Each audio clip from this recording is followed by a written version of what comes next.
Okay, here's the easy one. How to factory default a Yamaha TF1. And all you need to do is turn it on while holding the home button.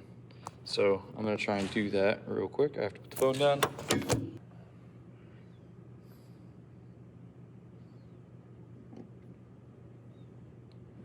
We're turning on.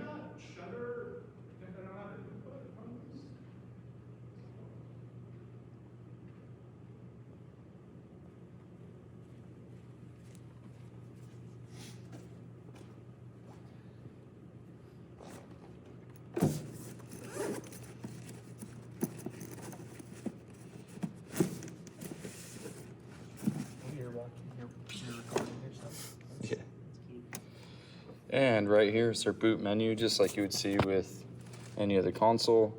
So initialize all, your N64D card, output trims, and of course, fader calibration. So this is just a factory default. Initialize, yes.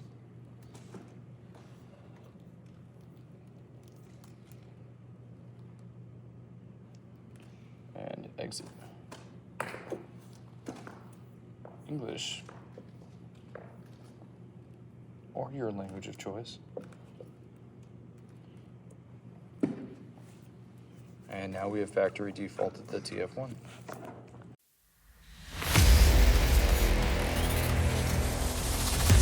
Remember to like and subscribe.